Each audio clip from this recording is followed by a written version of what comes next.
She was wiping fingerprints off the marble elevator when the call came through. Not to the manager, not to the translator, to her. A cleaning lady with tired shoes and a name no one bothered to learn until a foreign billionaire, speaking Arabic, asked for her. People paused. Some frowned. Why her? Why now? And why did she suddenly look like someone carrying a secret no one saw coming? If you've ever felt that quiet, souls often hold the loudest truths. Stay with us. Like, subscribe, or share this moment. You never know what chapter it might open. Maria Lopez moved swiftly across the gleaming floor of the Ritz-Carlton lobby in downtown Los Angeles, her cleaning cart gliding behind her. The scent of lemon polish clung to her sleeves as she worked, methodical and invisible, just as she was expected to be. Everything in the lobby shone: the marble columns, the gold accents. Even the low hum of polite conversation seemed rehearsed. In a space this polished, someone like Maria did not belong, except in silence and motion. Near the front desk. The phone rang once, then again, piercing the quiet. No one behind the counter moved to answer. The receptionist had stepped away for a break, and the concierge was deep in conversation with a couple in evening wear. Maria hesitated. The ringing continued. She reached for it almost by instinct, her fingers trembling slightly as she lifted the receiver. "Allo," she said softly in Arabic, her voice natural and fluid. There was a pause on the line. Then an accented male voice responded, also in Arabic, his tone urgent and clipped. Maria's body straightened unconsciously. She listened carefully, nodding slightly as she tried to follow the man's rapid speech. Something about a schedule, a delay, a cultural issue in Houston. Her mind worked quickly, filing away the meaning even as her heart raced. She hadn't spoken Arabic aloud in years, not since UCLA. It poured out of her now like a river breaking past a forgotten dam. She barely noticed the man approaching behind her until she heard the sharp clearing of a throat. Maria turned and found herself face to face with Jonathan Blake. He stood with his arms folded, his expression unreadable, though his eyes were narrowed, calculating, almost suspicious. His suit, perfectly cut, shimmered faintly under the chandelier light. This was the man people whispered about in the business pages, an investor calls the billionaire tech mogul with a penchant for disruptive ideas and absolute control. Maria's cheeks burned. "I'm sorry, sir," she said, gently lowering the phone back into its cradle. No one else was here to answer, and it sounded urgent. In Arabic, his voice was calm, but the undertone held a sharp edge. She nodded. It was the only way he would explain himself. For a long second, he just looked at her, not with hostility, something more restrained, like he was turning over a puzzle piece and wondering how it had ended up in the wrong box. "You work here as housekeeping," she answered, hands clasped in front of her. "Mostly nights. I fill in mornings when they're short-staffed." He nodded slowly. "What's your name?" "Maria Lopez." He didn't say another word, just gave her one last look, then turned and walked toward the elevator. Maria exhaled quietly. The lobby suddenly felt colder, the eyes around her sharper. A security guard nearby gave her a pointed glance, as if silently reminding her to stay in her lane. She pushed her cart back toward the hallway, her chest tight. She didn't regret answering, but something had changed. In his eyes, she wasn't just another cleaner anymore. She was a variable he hadn't accounted for. Back in his suite. Jonathan removed his jacket and tossed it across a chair, his thoughts still tangled with the voice he'd heard moments ago. There was something about the way Maria had responded, clear, practiced, unfaltering, that stuck in his mind. He sat down at his desk and opened his laptop. A new notification blinked onto the screen. Urgent delays in Houston Cultural Agreement. Immediate attention required. The subject line made his shoulders stiffen. This wasn't the first complication, but something about the timing unsettled him. He reached for his phone. The same number that had called earlier flashed again on the screen. "This time," he answered. The voice on the line was the same rapid Arabic, frustrated and formal. Jonathan closed his eyes, searching for a familiar phrase, anything to bridge the gap. But it was no use. He didn't speak the language. He hung up after 30 seconds, then stared out the window at the city below. The girl Maria. She understood every word. He tapped his pen against the desk, a slow rhythm growing in his chest. He hadn't planned for her. The elevator rose steadily toward the 48th floor of the Wilshire Grand Tower, its soft chime marking each floor like a countdown Maria didn't ask for. Her reflection in the brushed metal doors stared back at her buttoned blouse, dark slacks, hair tied tight. Just another morning shift. But nothing about this morning felt routine. She stepped into the penthouse, where polished surfaces and expansive views greeted her with an opulence that always made her walk a little softer. Every inch of Jonathan Blake's residence felt like it had been designed to keep people like her out. Still, Maria moved through the silent living room with practiced familiarity, setting her cleaning supplies by the wall. Before she could reach for the vacuum, a voice called from the far end of the apartment. "Maria, I need a word." Jonathan stood in the doorway of his home office. He wasn't dressed in his usual sharp suit, just a crisp white shirt, sleeves rolled up to the forearm, no tie, but his presence still filled the space like a verdict. Maria followed him into the office. The room stretched wide, one wall a seamless pane of glass overlooking downtown Los Angeles. Light filtered in through the morning haze, catching on the chrome edges of the desk, the leather-bound folders stacked neatly. He gestured to the chair across from him. She hesitated before sitting, her hands folded in her lap. "I want to ask about the call yesterday," Jonathan began, voice even. Maria's throat tightened. "I didn't mean to overstep." The phone rang. No one was there to answer. It sounded important. You spoke Arabic," he said. "Not an accusation, just fact." But the weight of it hung heavy. She nodded. "I studied it, at UCLA. My father was a linguist. It was our second language at home." His brow lifted slightly. "UCLA class of 2012, Near Eastern Languages and Cultures." He leaned back, arms crossed, studying her with a gaze that peeled back layers. "And now you clean hotel lobbies." Maria didn't flinch, but her voice dropped an octave. "Life doesn't always follow the degrees we earn." For a moment, neither of them spoke. The city buzzed below them, distant and indifferent. Jonathan tapped a pen against his desk. That man on the line, he was from Al Mansour Holdings, one of the key investors in a cultural center project we're developing in Houston. $50 million riding on trust and understanding. He's refused to speak with anyone on my team since last week.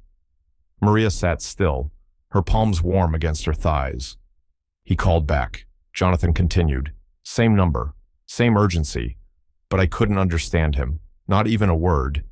He didn't say the rest, but it hovered between them. She had understood him. She had responded like someone who belonged in the room. So now what she asked quietly, he looked at her, really looked. "I want you in the next call." Maria's breath caught. I'm not qualified. I haven't practiced in years. Yesterday, you translated under pressure. You did fine. I didn't know who I was talking to. He gave a slight, almost amused smile. Exactly. Her heart raced. Part of her wanted to run, to go back to predictable silence and invisible corridors. But another part, one she hadn't felt in years, stood up inside her, straightened its spine. "I can help," she said. He nodded once. "We'll be on a conference call with Houston at 10. Stay close." As she rose from the chair, her eyes brushed the skyline through the glass. Sunlight cut through the haze now, sharp and golden. She stepped out of the room and closed the door gently behind her. Down the hall, her cleaning cart waited ordinary and out of place, just like she felt. Behind the office door, Jonathan's phone vibrated again. He answered with a clipped greeting. "Jonathan, we have a problem," came the voice from Houston. "Al Mansour is pulling back. He thinks we're playing games with him. We need someone who understands the culture." Jonathan's eyes drifted to the closed door. He didn't reply right away. Instead, he picked up the folder marked Houston Project and flipped it open. There was still time. The boardroom at Blake Enterprises felt like another planet. Polished oak stretched from end to end, lined with ergonomic chairs so sleek they looked untouched. Glass walls framed the skyline of downtown Los Angeles, but Maria barely noticed the view. She stood near the corner of the room, unsure if she was meant to be a shadow or something more visible. When Jonathan entered, a subtle hush fell over the space. 3 men in tailored suits and 1 woman in an olive green blouse paused their discussion. Maria caught the woman glancing at her, then quickly away. She knew that look. It was the look that asked, "Why is the cleaning lady in the room?" Jonathan gestured for Maria to step forward. His tone was calm but held authority. "Maria will be joining us today. She's fluent in Arabic, with a background in Near Eastern studies, from UCLA." The words hung in the air like a breeze in a sealed room. One of the men adjusted his cufflink but said nothing. The woman gave a tight smile. Maria, chest tight, forced herself to meet their eyes. As the meeting continued, Jonathan began detailing the pending negotiations with Samir Al-Mansour, a critical figure in the Houston Cultural Project, a philanthropist with deep roots in both finance and tradition. Al-Mansour had grown hesitant. Miscommunications, missed cues, and a growing sense of cultural insensitivity had left the project hanging by a thread. "We can't afford another misunderstanding," Jonathan said, tapping the table gently with his pen. "Samir values respect over profit. If he senses we're bluffing or patronizing him, the deal is gone." Maria's mouth was dry. She nodded slowly, absorbing every word. "You said your father taught you Arabic?" Jonathan asked, this time with something softer in his tone. "He was a professor," Maria replied. "Taught me as a child. I translated for refugee services in college, but I haven't used it formally in years. It's not formality I need, it's trust." Something shifted in his face, subtle, but real. Maria felt it. The others around the table murmured, weighing this sudden pivot in strategy. No one objected outright, but the silence was thick with calculation. After the meeting ended, Maria lingered. Jonathan stayed too, glancing through his notes before closing the folder with a snap. "I didn't know that about you," he said. "I've learned to leave things off the resume," she answered, the trace of a smile tugging at the corner of her mouth. "Maybe it's time you stopped doing that." It wasn't flattery. It was something else, an acknowledgement she hadn't expected from a man like him. The room, the building, the very company were built to keep people in boxes. And for a moment, Maria felt the lid of hers tilt just slightly.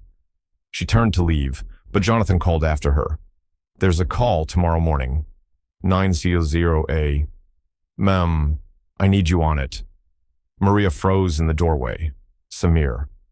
He nodded. She swallowed hard. "Yes, sir."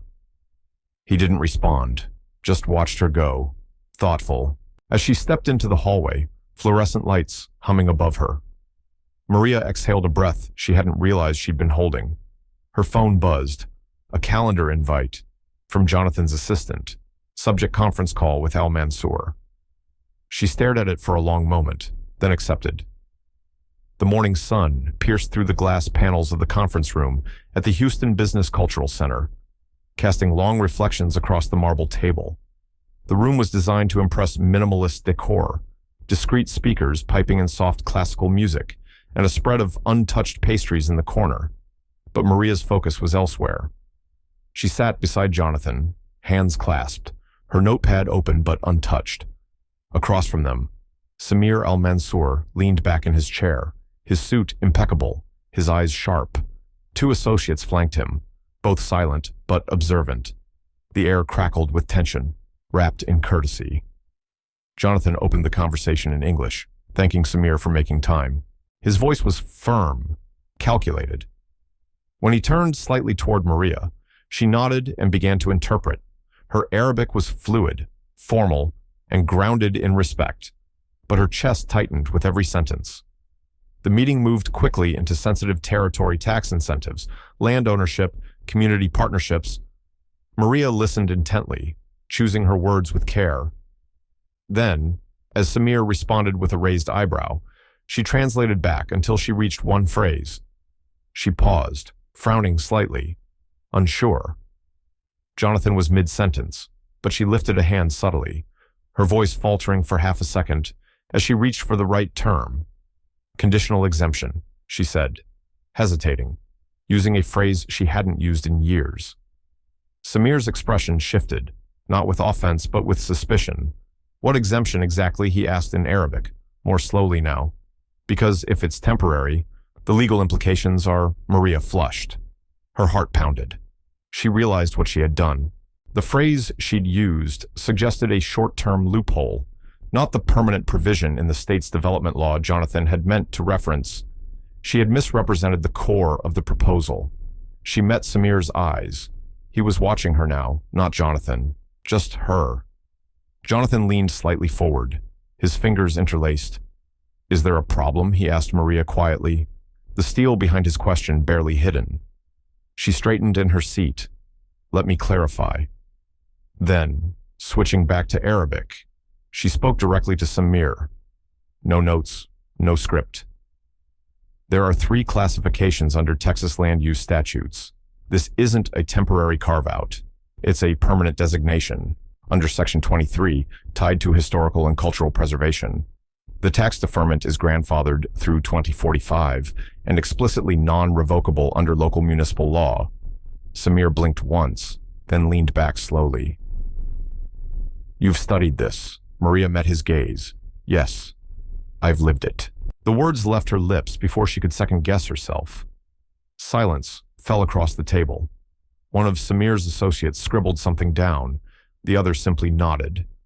Jonathan said nothing, but his jaw unclenched. Samir turned toward her fully now, no longer treating her as a mouthpiece. "I appreciate precision," he said. Maria inclined her head, careful not to let the relief show too plainly. The rest of the meeting unfolded with new texture. The tension didn't dissolve, but it rearranged. Samir asked follow-up questions through her, even smiled once. And for the first time, Maria wasn't just translating meaning, she was shaping it. After the final handshake, Jonathan and Maria exited into the hallway. He said little, except for a simple, "Good recovery," but the way he looked at her was different. Not warm, not yet, but less guarded. She was no longer invisible. They walked in silence until Jonathan's phone buzzed. He glanced down, and his pace slowed. Maria watched his brow furrow, then lift. He tapped the screen twice and slid the phone into his pocket. He looked at her, thoughtful. "Samir just sent an email. He said he wants to amend the proposal, and he copied you." She blinked. Jonathan nodded. "You'll want to read it." He didn't elaborate, just kept walking, the echo of his shoes against the tile a few steps ahead. The late afternoon sun settled low over Boyle Heights, casting a warm haze over the familiar stucco walls and metal fences that lined the narrow streets. Maria walked slowly down Soto Street, past the corner bakery where she used to buy pan dulce as a teenager, past the mural of farm workers in protest that had faded but never disappeared. The air smelled of fried tortillas and jasmine. Her pace slowed as she neared her apartment building, 3 stories of peeling paint and stubborn spirit. Inside, her grandmother waited.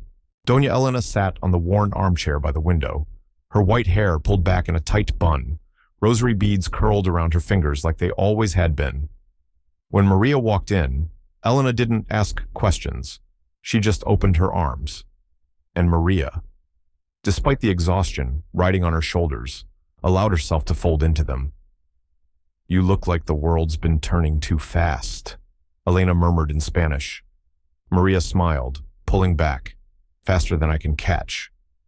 They sat for a while with coffee and silence, interrupted only by the humming refrigerator and a neighbor's television blaring a telenovela. Eventually, Elena reached for an old shoebox tucked beneath the coffee table and handed it to Maria. Inside were photos: Maria in her UCLA sweatshirt, Maria at her first janitorial job, Maria with her mother, now long gone. Each picture pulled at something raw and unspoken. She picked one up, holding it between her fingers. "I used to believe hard work alone could change everything." Elena looked at her, quiet. "Hard work changes you. The rest takes longer. Maria set the photo down, her eyes heavy with things she hadn't said aloud. There's a man at the Ritz-Carlton. Harrison. He's the kind of person who thinks power is a weapon, not a responsibility. He's always watching, waiting for me to trip. Like I don't belong there unless I'm carrying a mop.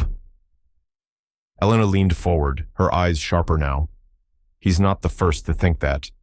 Won't be the last. But he doesn't decide who you are. You do.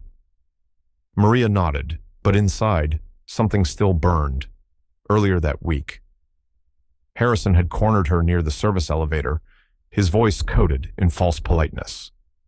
You've been in areas that aren't part of your cleaning schedule, he said. I was delivering linen, she replied calmly. And now you're helping interpret corporate deals. Be careful. Maria. These people, he paused, smiling coldly. They don't forget where you came from. Don't make the mistake of forgetting either. It wasn't a threat. Not exactly. It was a reminder of place, of invisible ceilings. Now, sitting across from Elena. Maria opened her phone, scanning through messages. One email stood out, not from Jonathan, not from any known contact, just a strange address with no name. The subject line, Houston Project, private matter. She opened it. The message was short, typed in perfect grammar but devoid of warmth. Maria, you are advised not to speak about recent developments concerning the Houston proposal. There are details not meant for public conversation. Discretion is expected. Consider your position before taking any further steps. No signature. Maria stared at the screen. Her fingers went cold, but her mind sharpened. This wasn't a reminder. It was a warning. She leaned back against the worn sofa cushions, heart steadying with each breath. She thought of the meeting room in Houston, the way Samir had looked at her not as a servant, but as a professional. She thought of Jonathan's quiet shift in tone, and then she thought of Harrison's eyes, watching, calculating. The pieces didn't add up yet, but something was moving beneath the surface. And now, she wasn't sure who was pulling the strings. She clicked her phone off and slipped it into her bag, her gaze returning to the window, where dusk had finally settled. A light breeze rattled the metal blinds, and the sound reminded her of whispered voices behind closed doors. The office on the 31st floor of Blake Enterprises overlooked all of downtown Los Angeles. Floor-to-ceiling glass made the city feel like it was drifting somewhere far below, detached and silent. Inside, the hum of the air conditioner and the occasional turning of paper filled the otherwise muted space. Jonathan sat at the long conference table, sleeves rolled, glasses low on his nose. Across from him, Maria adjusted the strap of her shoulder bag and leaned forward, scanning a folder he had handed her labeled Houston Preliminary Agreements. Neither said much at first. The room didn't ask for words. Maria's eyes moved carefully across the pages, catching inconsistencies in phrasing, small nuances lost in earlier drafts. Jonathan glanced at her from time to time, not intrusively, but like someone recalibrating a long-held assumption. Then it happened. A photo slid out between two stiff pages and fluttered to the table. Maria reached for it before he could. Her fingers froze halfway. It was from her final year at UCLA, a campus event on cultural diplomacy. She stood at a podium, mid-sentence, gesturing with clarity, confidence, purpose. Around her were Middle Eastern scholars, a banner overhead that read, "Bridging Worlds Through Language." Jonathan looked at it, slowly, then up at her. His brow tensed, but not with judgment. More like realization. "You were a speaker," he said, quieter than before. Maria nodded, unsure how to explain something she had buried for so long. "I was invited to translate, but they asked me to speak. I told my story, how language was survival in my house, not just school." Jonathan leaned back in his chair. "Why didn't you ever mention this?" She gave a dry chuckle. "It doesn't come up when I'm changing bed sheets." He winced, just slightly. Maria saw it. "I didn't want people to think I was trying to be something I wasn't," she added. There was a pause too long to be comfortable, but not long enough to be cruel. Jonathan shifted in his seat. I think I might have underestimated you. Maria raised an eyebrow, then quickly looked away. She wasn't sure whether to thank him or let the silence speak. The tone shifted, subtly. He began to ask her about specific phrasing in the Houston documents terms relating to religious zoning, public access, charitable land use. Maria answered with ease, drawing on her studies, but also on real-life encounters from the Boyle Heights neighborhood where cultural misunderstandings often led to tension. With each exchange, the room's energy changed. Jonathan no longer interrupted. He waited. He listened. And once, when Maria reworded a particularly clumsy paragraph, he murmured, "That's better. Much better." Maria couldn't help noticing his tone. It wasn't just approval, it was respect. For a moment, she allowed herself to feel it. The weight of years spent walking invisibly through expensive halls, carrying trays, folding towels, translating in her head while pretending not to hear the jokes whispered behind closed doors lifted just a little. The phone buzzed. Jonathan reached for it, brows furrowed. He scanned the message and then slid the device across the table. Maria looked at it. The screen read, "Meeting confirmed. Please have Maria join the Houston executive session. Tuesday, 10 a.m. Her breath caught. "Looks like they want you there," Jonathan said plainly. But his eyes were softer now, less guarded. Maria stared at the screen. For a split second, she saw herself as the woman in that photo again. Not the one folding linens, the one behind the podium, speaking truth between cultures. Outside, the sky had gone a little darker. The conference room at the Houston Public Cultural Center was all clean lines and polished wood, the kind of place where words were meant to be precise and people measured each other more than they listened. Maria stood near the door for a second too long, clutching her notepad. The air had a sterile chill to it, like the whole space had been designed to keep emotion out. Claire, the communications manager for the center, was already seated at the table, tall, sharp-featured, with blonde hair pulled into a low twist. She exuded a calm authority that didn't need raising her voice. Around her were a few other team members, legal, media, protocol. They looked up when Maria entered, not with hostility, but the kind of measured curiosity that always seemed to ask, "Do you belong here?" Maria moved to the far end of the table, where the translator's headset had been laid out. Her badge still said guest consultant, as if her presence hadn't yet been fully agreed upon. Claire leaned forward slightly. "You're Maria Lopez." Maria nodded. "Yes. I was brought in by Mr. Blake's team to support the sessions with Al Mansour's representatives." Claire flipped a page in her folder. "You're fluent in Arabic, correct native or acquired." There was no malice in the tone, but something about the phrasing felt more clinical than curious. Maria replied evenly, "Acquired. My stepfather was Egyptian. We spoke Arabic at home," someone from the legal team muttered, "not on her resume." The words weren't loud, but they didn't need to be. Claire raised a brow. "And your legal interpretation credentials?" Maria hesitated just a beat. "I've done field interpretation in immigration law, mostly community-based. I've also consulted on cultural diplomacy panels. I'm not certified through the Texas judiciary, if that's what you're asking." Silence wrapped around the table. Then Claire sat back, eyes still on her. Interesting background. Maria felt her pulse rise. The way Claire said interesting didn't quite land as a compliment. She knew that tone. Polite skepticism wrapped in protocol. She kept her voice even. "If there are concerns, I'd be happy to provide references." Claire gave a tight smile. "I'm sure Mr. Blake vetted you thoroughly."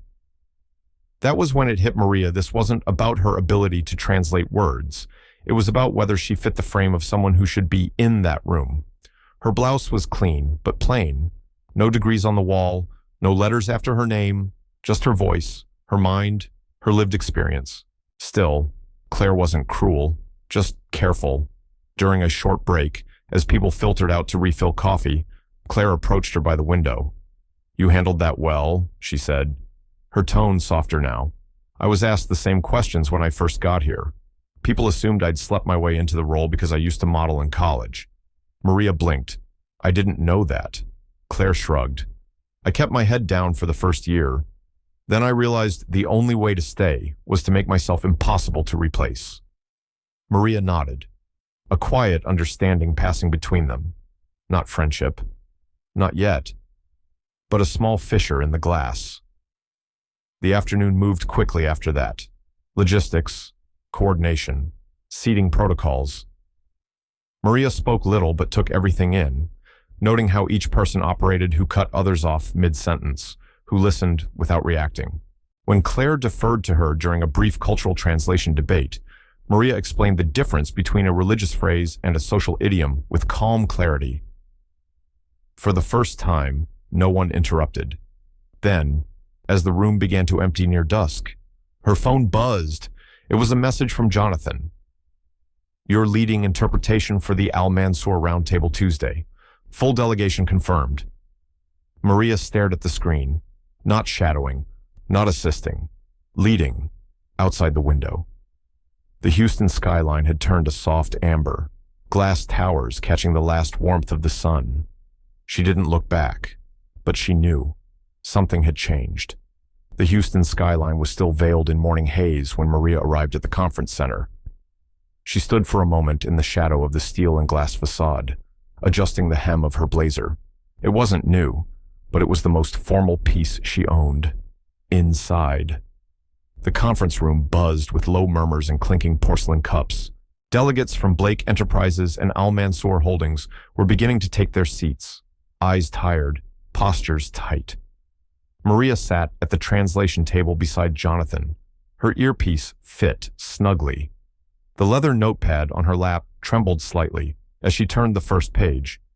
Samir al-Mansour entered with the quiet confidence of someone used to being deferred to. He wore a dark gray thobe under a tailored jacket, and his face, though composed, gave nothing away. Behind him were two legal advisors, one American, one Middle Eastern, both whispering as they took their places. The air shifted. Jonathan leaned toward Maria. If he starts in Arabic, follow his rhythm. Don't soften anything. Maria gave a single nod. I never do. The session began with pleasantries, acknowledgments, names, brief histories of goodwill between the two companies. But it didn't take long before Samir interrupted the flow. He placed both palms on the table and, in sharp Arabic, asked about the zoning permits tied to the new cultural facility. The tone wasn't confrontational, but it wasn't casual either. Maria paused for a second, translating his words carefully. Jonathan's brow creased. It was supposed to be a minor point, already agreed upon in an earlier draft, but Samir's phrasing was deliberate. What guarantees do we have that the community guidelines will not be overridden by the commercial zoning clause? The lawyers stiffened. Someone coughed. Jonathan looked at Maria. That wasn't what we sent, he said quietly. Maria held the earpiece with one hand and translated Jonathan's reply with calm precision. But inside, her heart pounded. She wasn't just carrying words. She was balancing the weight of suspicion between two cultures, each waiting for the other to blink. The dialogue continued, more tense now. One of the American advisors challenged the legitimacy of Samir's document, hinting it may have been mistranslated or misinterpreted. Maria stepped in, correcting the phrasing with subtle force. She mentioned specific clauses in the zoning laws, even quoting from the city council notes she had researched the night before. Samir glanced at her, then just a flick of his eyes. Not distrustful, but weighing. Maria felt it. Then, out of nowhere, one of the junior delegates from Blake Enterprises, a man named Harper, spoke up. He cleared his throat and said, "We may need to revisit the scope of the cultural engagement plan. It seems more symbolic than functional, which might not justify the land value adjustment." The room went still. Maria translated the words, but slower this time. She could feel her mouth go dry. The sentence hung in the air like an insult. Samir sat back. His advisor whispered something in his ear. Maria didn't need to understand the whisper. The damage had been done. Jonathan's jaw tightened. He leaned toward Harper, whispering something that didn't reach the microphone. Harper froze, but the moment had shifted. Maria took a breath and addressed the room this time without being asked. If I may clarify, the engagement plan includes language access programs, heritage exhibits, and community workshops. It's not symbolic, it's structural. Her voice was steady, clear. She didn't look at anyone in particular, just kept her gaze forward, toward the projection screen that was still blank. Samir didn't respond immediately, but when he finally did, it was in Arabic, and his voice softened. We will continue the discussion tomorrow, but we expect sincerity both in speech and intention. Maria translated every word. As people gathered their notes and began to leave the room, a sharp ringing echoed from outside. Someone opened the double doors. A staffer rushed in, breathless. There's been an incident. Small explosion near the main entrance. Security's investigating. Please remain here until further notice. Gasps filled the room. Phones lit up. Delegates turned toward one another with concern and unease. Maria stood still, the notepad forgotten in her lap. She didn't look away from the doorway. But this time, she knew the room would never see her the same again. The aftermath of the explosion lingered like smoke in the air, subtle, invisible, but heavy. No one was injured. The security team quickly determined it was a minor device, likely intended as a warning. But the emotional shrapnel had already embedded itself in the walls of the room and the faces around the table. Maria sat quietly near the corner, her notepad open but untouched. Conversations resumed, but they were thinner now, fragile, filtered. People no longer looked each other in the eye. Delegates clumped together in the hushed tones. She noticed how shoulders leaned in just slightly closer, how glances darted, then fell. Samir had not returned to the room. His advisors, however, remained seated, watching everything. Jonathan stood near the window, phone in hand, his thumb moving slowly across the screen, unreadable. Then she heard it, a murmur, barely a whisper, floating just behind her. I'm telling you, something's off. Harper's been in too deep with that zoning board mess since the start. The voice came from one of the junior consultants from Blake's team, speaking to another, who nodded quickly and turned his back when he caught Maria's eye. Her stomach tightened. She had no interest in gossip, especially not the corporate kind, but something about the way it was said, the way they looked at Harper across the room like they were measuring him, or maybe already sentencing him, stirred a familiar unease in her. That same feeling she'd had when people smiled politely, then locked her out of the next opportunity. Maria rose from her seat and stepped out into the hallway. The silence out there felt more honest. She pulled out her phone and opened her notes app. She began listing everything she had translated, every line of dialogue between the teams. It wasn't suspicion, it was clarity. Something inside her needed to be ready. Back in the room. Jonathan called for a brief adjournment. The next session was moved to a smaller room upstairs. Maria stayed behind a moment longer, watching as Harper adjusted his tie and picked up a folder that seemed unusually thick. His movements were brisk, but not rushed, calculated. Later that afternoon, the room upstairs was smaller, the lights harsher. Samir had returned, his expression blank. As Maria translated his statement regarding adjusted equity ratios, she noticed how he no longer addressed Jonathan directly. Every word passed through her like a test. During a short recess, Maria stepped outside for air. The hallway buzzed with tension. A security staffer passed by, then someone from HR. Her phone buzzed. A new message. She opened it. It was from Jonathan. Please come to conference room C immediately. Bring your notes. Her breath caught. She walked fast, heels clicking down the narrow hall. When she entered, the room was empty, except for Jonathan and a woman in a beige suit who introduced herself as internal audit liaison. Jonathan didn't waste time. There's going to be a compliance audit, he said, voice low. Anonymous tip. They want to review every cultural expenditure tied to the Houston project. Maria's pulse quickened. They're looking at everything, our partnerships, our community outreach, even your hiring. She stiffened. What does that mean? It means, he said quietly, we're being watched, and someone inside is feeding them.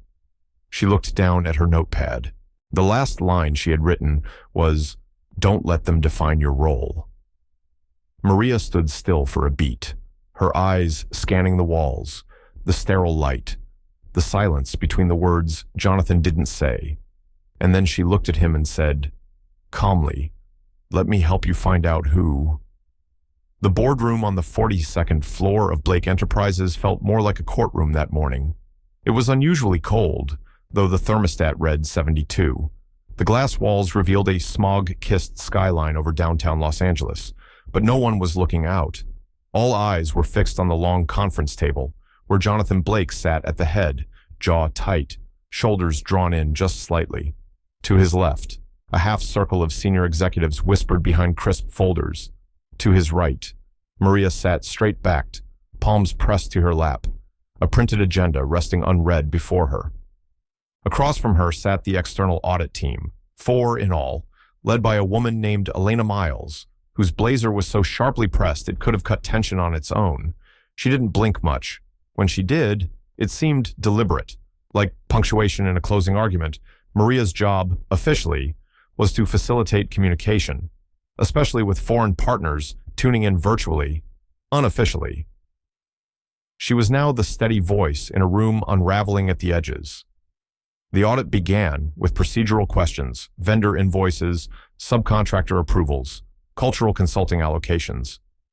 But it wasn't long before Elena turned the screen behind her to display a document that silenced the room, a 3-year-old expenditure note from a community engagement initiative in Houston that had never been reported in quarterly statements. The air grew thick. One of the board members, Harold Kim, shifted in his seat. Another, Denise from legal, tightened her lips but said nothing. Maria glanced at Jonathan, who hadn't moved except to slide one finger slowly across the polished wood, back and forth, back and forth. As the conversation heated, so did the room's tone. Finger-pointing began subtly with passive-aggressive questions, then more directly. Maria translated swiftly for the international guests, watching via video call, her voice unwavering even as her heart raced. At one point, Elena addressed the entire room. "What concerns us isn't just the irregularities themselves, but the cultural blindness around them. Was there anyone consulted, truly consulted, who understood the implications?" All eyes turned to Maria. She felt it, like a wave hitting the chest, not hostile, but expectant and heavy. It wasn't a compliment. It was a test.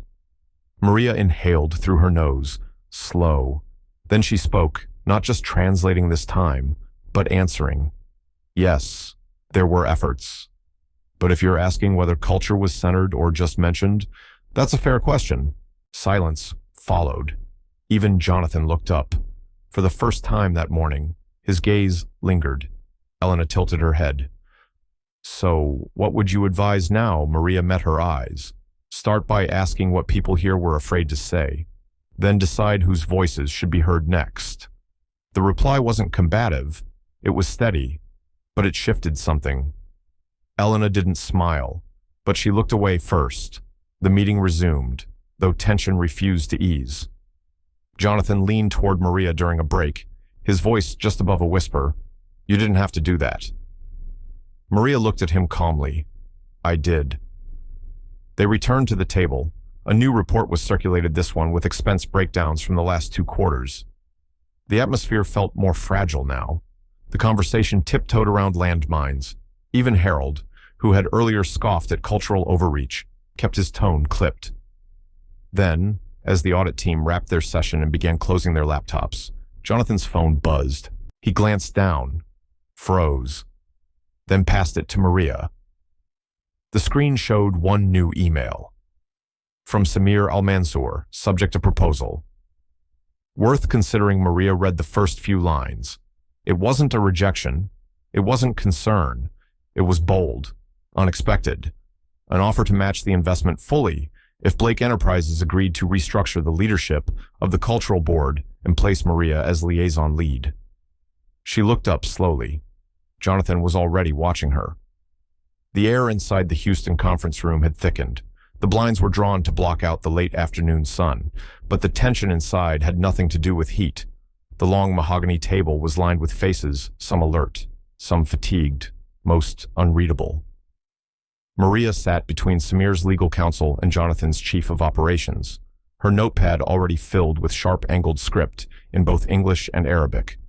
Her heart beat a quiet, persistent drum against her ribs. The meeting had started as planned. Legal teams sifted through clauses. Amendments were suggested, and Maria translated each line with clarity. But midway through a dry point on liability allocation, Claire, now officially assisting on cultural oversight, slid a slim manila envelope across the table.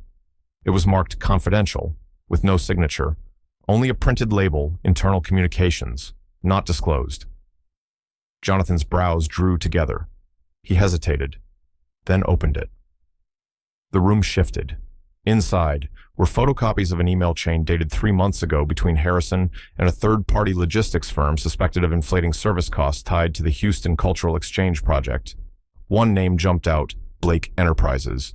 The emails outlined backdoor arrangements, project padding, even suggestions of laundering through multiple dummy vendors. Silence crept in like smoke. Claire leaned forward, her voice level but cold. "We need an explanation." Maria barely breathed. Jonathan didn't speak for a long time.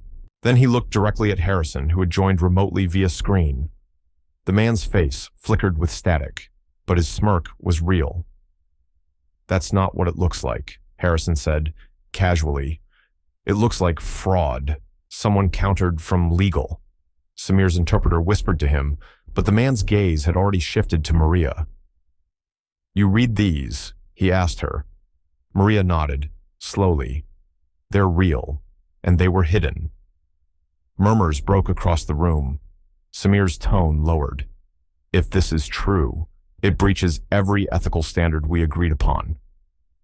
Jonathan stood up, his voice firmer than it had been all day. "I had no knowledge of this.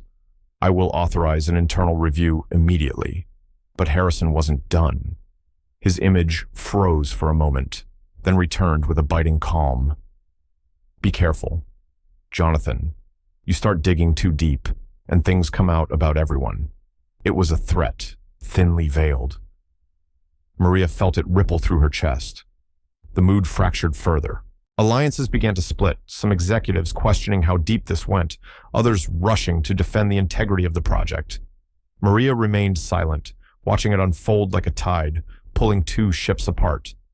She knew this was the storm she had sensed earlier, only now. She was no longer on the sidelines. When the meeting broke for an emergency recess, Maria lingered, alone in the room for a moment. She stared at the scattered papers, the echo of raised voices still hanging in the corners. Behind her, a chair creaked. She turned to find Claire, pale but resolute. "There's more," Claire said quietly. "And if Harrison's pushed, he won't fall alone." Maria's fingers curled around the folder still resting in front of her. She understood now this wasn't just about business. This was about trust, history, pride, and it was her voice that had been caught between every line spoken and every silence held. Just then, a phone buzzed. It was Jonathan's. He had left it behind in the rush. The screen lit up with a message. Unknown number. Just 3 words. "Stop her now." The morning sky over Houston was still gray when Maria stood at the steps of the Houston Public Legal Center, her heels hesitating for the briefest second before making contact with the marble floor inside. The grand courthouse echoed with the familiar sound of formality shoes on tile, murmurs hushed by authority, the occasional barked instruction from a bailiff. But as she entered the courtroom itself, a silence fell so sudden and complete, it felt physical. Heads turned, eyes colleagues, board members, opposing lawyers, latched onto her like a spotlight. Jonathan sat at the long defense table near the front, suit pressed, face tense, tapping a pen against the edge of his folder. When he saw her, the tapping stopped. She nodded, composed but inwardly taut, and made her way to the witness bench as instructed. Every step felt measured not by distance, but by weight of expectation, scrutiny, and stakes too high to name aloud. The judge, A seasoned woman in her 60s with silver streaks in her hair adjusted her glasses and glanced toward Maria with mild curiosity. The prosecution had just concluded their opening remarks, hinting that financial irregularities in the Houston project pointed to internal misconduct. What followed, everyone sensed, could tilt the scales in either direction. Maria took the oath, her voice steady but low. Her palms were dry, not sweaty, oddly calm, but not numb. She had spent the last 3 nights reviewing the email chains, voice memos, translated transcripts. She knew what mattered and what didn't. But she also knew the truth didn't always shine as brightly in a courtroom as it did in private. And here, surrounded by sharp suits and well-rehearsed tones, the truth would need more than facts. It would need presence. The first few questions were expected. Her name, role, tenure with Blake Enterprises. She answered with clarity, locking eyes with whoever addressed her. A few jurors leaned forward. A senior attorney for the opposing counsel, Mark Fenley, leaned back with his arms folded, waiting. Then came the pivot. "Ms. Alvarez," Fenley asked, voice smooth. "Are you aware of any exchanges between Mr. Al-Mansour's team and any Blake Enterprises personnel that might suggest a prior agreement? Off the record." A ripple passed through the court. Jonathan's head turned slightly. Maria didn't blink. "I am," she replied, tone even. The judge raised her eyebrows, slightly surprised. Fenley smirked, as if expecting a vague answer. "Can you elaborate?" Maria's eyes didn't flicker. She reached slowly into her leather folder and retrieved a printed transcript. "This is an email exchange between Mr. Samir Al-Mansour and Mr. Russell Day, then deputy legal advisor for the Houston project. It was never entered into official records." Fenley's smile faded just a fraction. Maria handed the document to the court clerk. The email contains a proposal to divert project funds toward a local consultancy in exchange for expedited permit approvals. Mr. Day refers to this as a mutually beneficial understanding. The courtroom wasn't silent anymore. It filled with the rustle of papers, whispered shock, and the shuffling of chairs. Even the judge leaned forward, eyes scanning the document now displayed on the courtroom monitors. Jonathan closed his eyes briefly. He'd had suspicions, but not this level of explicit misconduct. Fenley tried to recover. "Ms. Alvarez, are you certain of the authenticity of this document?" Maria nodded. "I personally translated the Arabic portion of the response. I have the original audio message from Mr. Al-Mansour confirming the arrangement." From the gallery. Claire's mouth parted slightly. Harrison, seated at the far corner, suddenly seemed interested in his shoes. The judge tapped her gavel once, not out of anger, but control. "Let's take a 15-minute recess," she announced. But no one moved. Not really. They just stared at Maria. She gathered her papers slowly, eyes locked with Fenley for a moment longer than necessary. Then she stepped down, expression unreadable. Only when she passed, Jonathan did her gaze soften slightly. As she reached the back of the room, her phone buzzed in her purse, a message from an unknown number. "Careful what you reveal. You don't know who's watching." She didn't look back, but he knew. Something had changed. The fluorescent lights above flickered faintly as the air conditioning hummed through the courtroom. Maria stood before the witness stand, her right hand resting on the wooden rail, the other clenched tightly around a folder she had brought with her. Her eyes swept across the room. Jonathan, seated with his legal team, his jaw tight. Claire in the second row, her face unreadable, and the opposing counsel. Thomas Garrick, a seasoned litigator with a reputation for dismantling testimonies one glance at a time. "State your full name for the record," the court clerk prompted. "Maria Elena Alvarez." She replied, voice clear, though not without a slight tremble. She had prepared for this moment for days, but preparation did little to still the pressure of hundreds of eyes and a legacy of being told she didn't belong in these rooms. Still, she stood straight. Still, she spoke.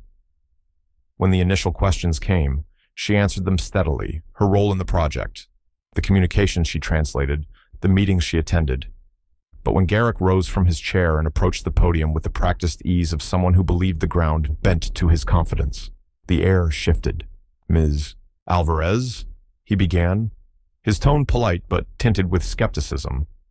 "Isn't it true that your employment at Blake Enterprises was initially as a housekeeping assistant, not a cultural liaison or legal translator, a beat past?" "Yes," Maria answered calmly. "I was hired as a cleaner, but I studied linguistics at UCLA. I speak 4 languages. I was promoted after I corrected a misinterpreted negotiation transcript that would have cost the company millions." A faint murmur from the gallery. Garrick didn't flinch. "Not formally trained in law or international business." "Correct, no," she said. "But I know how to read people, and contracts, and lies." Garrick's eyes narrowed. "Let's stay on facts. Ms. Alvarez." "I am," she said. Then opened the folder.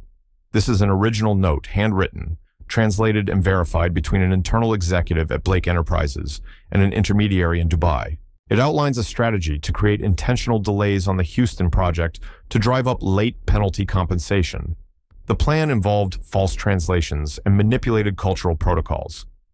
The judge leaned forward. Garrick reached for the paper. "Where did you get this? I was copied accidentally in a voice memo intended for someone else." Maria said. "The speaker didn't know I understood Arabic dialects from Al-Muharraq. He mentioned the code, Project Sandglass. I cross-referenced it with a footnote in the draft contracts. The air was now thin, heavy." Garrick adjusted his tie. "And you expect us to believe that someone of your position had the foresight to uncover a multinational manipulation scheme?" Maria met his gaze. Steady. "I didn't expect anyone to believe me. I just expected someone to care." The courtroom was quiet again, not in disbelief but in reorientation. The narrative had shifted, and they all felt it. The judge looked toward the prosecution table. "Does the state have a follow-up?" A young assistant stood. "Yes, Your Honor. At this time, we request to call a supplemental witness who has come forward voluntarily." Jonathan's head turned sharply. Maria's brows drew in. The bailiff opened the side door. A woman entered, late 30s, sharp suit, red scarf tucked neatly. She walked with precision. Several members of the courtroom reacted, some with recognition, some with discomfort. "Please state your name for the court," the judge instructed. The woman paused, then spoke, her voice low, even. "Dana Holloway, former compliance officer, Blake Enterprises." Jonathan's mouth parted. His hands dropped from the edge of the table. Maria didn't move, but her breath hitched. That name hadn't been spoken aloud since a quiet HR transfer 2 years ago. Dana stepped up beside the stand, setting down a flash drive on the clerk's desk. "I have audio recordings, dated, authenticated, and directly linking senior management to the misappropriation strategy Ms. Alvarez described." The judge tapped her gavel once, not out of order but acknowledgement. Maria's hand brushed against the rail. Dana looked over, just briefly. And in that silence, something passed between them, a recognition, a reckoning waiting to unfold.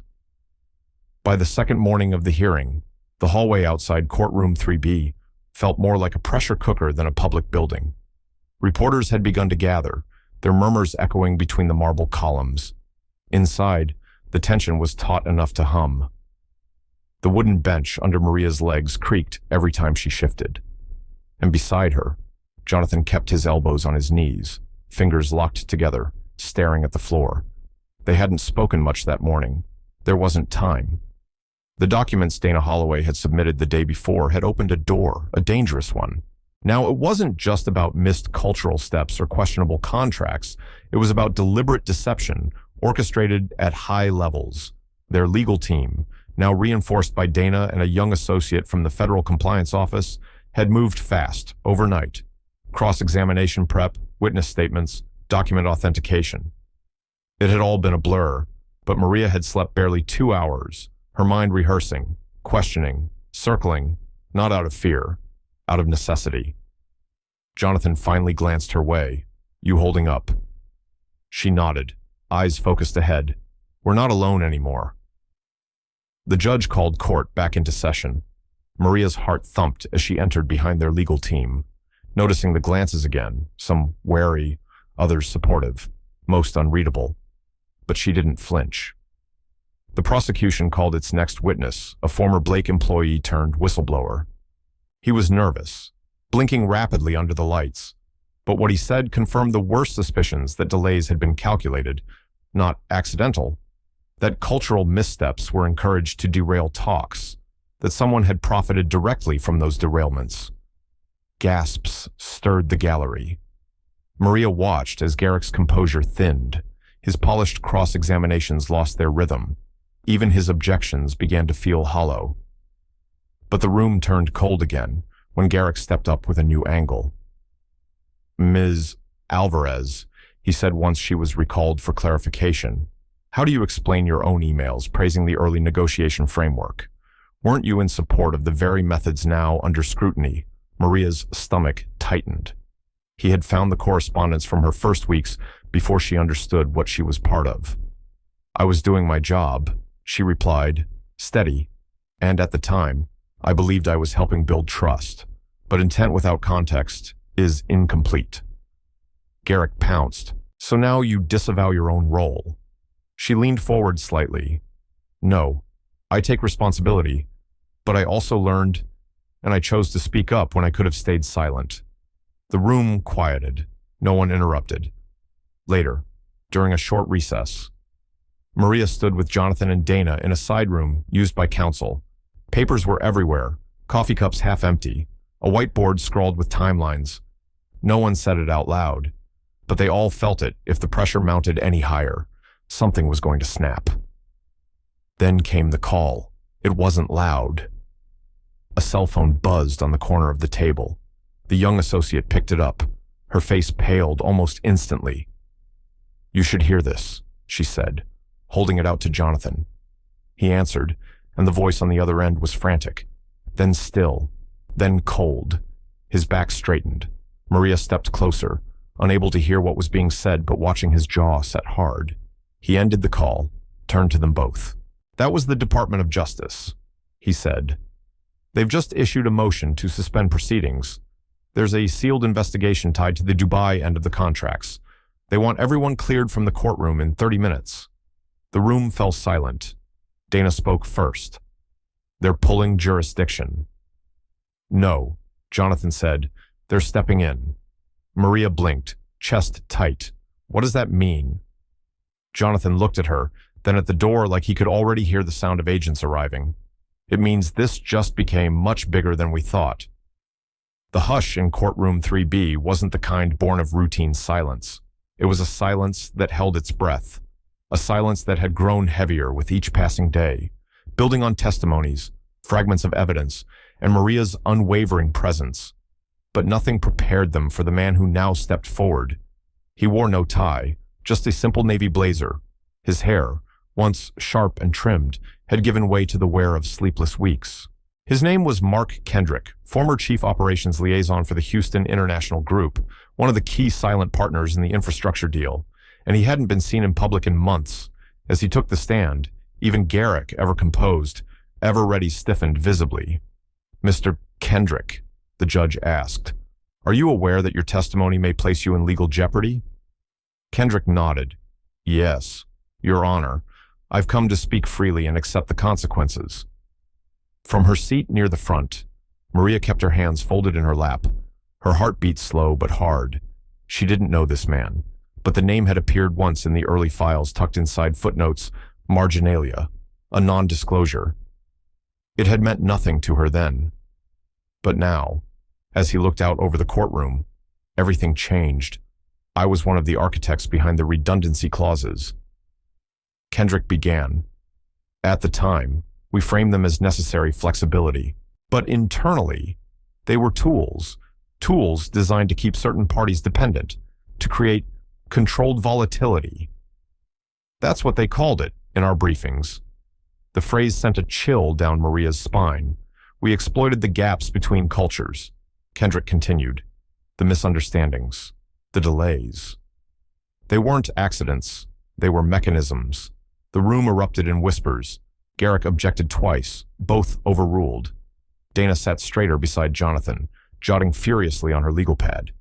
Kendrick went on to name names, code names from internal memos, payment trails, shadow entities, every few minutes. He paused, not from fear, but to make sure the weight of what he said landed cleanly.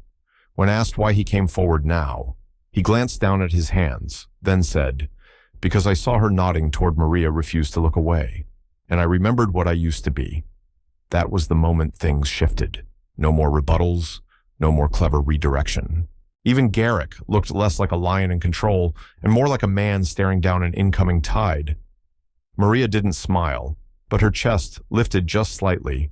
Her eyes met Jonathan's. He looked back, not with triumph, but with a quiet, exhausted respect. The court recessed for a moment as the judge called a private consultation. Maria stepped outside for air. The corridor was filled with a strange stillness again, not tension this time, but transition, as if the building itself was adjusting to a new truth. Jonathan joined her. "Did you know he was coming?" "No," Maria said.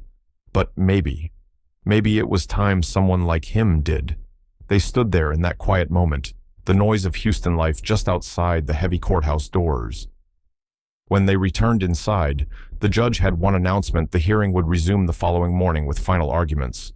But before gaveling out, he added a personal note. "I remind everyone in this room," he said, "that justice doesn't always begin in court. Sometimes, it begins when someone chooses to break a silence." And just when Maria thought the chapter might close on that, a court officer approached with a sealed envelope for Jonathan. He opened it carefully, scanned the brief contents, then passed it to Maria. She read the header first, an official request from Al Mansour Holdings. It was a formal proposal to restart talks, with new terms, equal footing, and Maria's name listed as the preferred liaison. She didn't say anything, but Jonathan smiled. She didn't look back, but he knew. Something had changed. The final gavel didn't echo. It landed quiet, steady, like the closing of a door that didn't need to slam to be heard. Judge Halverson spoke the ruling without flair, just clarity. The contract would be re-evaluated under revised terms. The parties involved in fraudulent manipulation were to be investigated by a separate commission, and Maria's statement, her testimony, her unwavering stand, had been cited explicitly in the court's rationale. But Maria didn't hear all of that. Not really. Her eyes stayed on the pale wood of the bench before her, her hands still breathing measured. When the judge's voice faded, she looked up once, not to anyone in particular, just to ground herself. She stood. The courtroom did not applaud. There were no cheers, no flashbulbs, just silence again. But it was a different kind now. It had weight, respect, maybe even a trace of shame. Garrick didn't meet her eyes, nor did two of the corporate partners who, for weeks, had smirked through her corrections and cut off her translations mid-sentence. But Dana did. Dana gave her a nod, small, curt, and real. Jonathan was already walking toward her, not fast, not slow, just as someone would approach a peer. "You did more than we expected," he said. Maria didn't answer right away. She looked around the room once more, absorbing it: the tables, the chairs, the faces that had once only looked through her. They looked at her now. "I only said what needed to be said," she replied, finally. They walked out together, down the courthouse steps. The sun was low and soft on Houston's skyline. Traffic still hummed. Life still moved. Outside, a few reporters waited, unsure whether to approach. Maria didn't slow, didn't turn toward them. She wasn't running from the moment, but she didn't need to explain herself anymore, either. Jonathan stayed a step behind, letting her lead, down the block, just past the corner cafe. Samir stood near a town car, hands folded. He caught her eye and gave the briefest nod acknowledgement without ceremony. A silent signal of what could begin next. He didn't speak, and she didn't approach. Not yet. That evening, Maria stood alone in her apartment.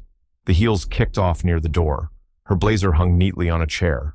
She stood at the window, holding a mug of tea gone lukewarm, watching the city lights pulse faintly. Her phone buzzed once on the counter. A message from Jonathan Board agrees. We want you on the renegotiation team. No titles, just influence. She read it, then set it down. In that quiet space where no one was watching, no one was judging, Maria allowed herself a breath she didn't realize she'd been holding since that first meeting. The one where they talked over her. The one where she translated everyone else's intent but never her own. Now, her voice had weight, and she didn't need to raise it. The next morning, she walked into the new offices on Westheimer Road, same city, different rules. She didn't say anything more. She just walked in with her head held high. The hallway was nearly empty when she passed through it one last time, her steps slow but steady, like someone who no longer owed the world an explanation. No applause followed, no grand send-off, just a sense that something long overlooked had finally been seen. Maybe it's not justice that changes us, but the small mercies that refuse to be ignored, the quiet way a person chooses to stand, even when they could have stayed invisible. And perhaps somewhere out there, someone else is listening, wondering if it's their turn to speak.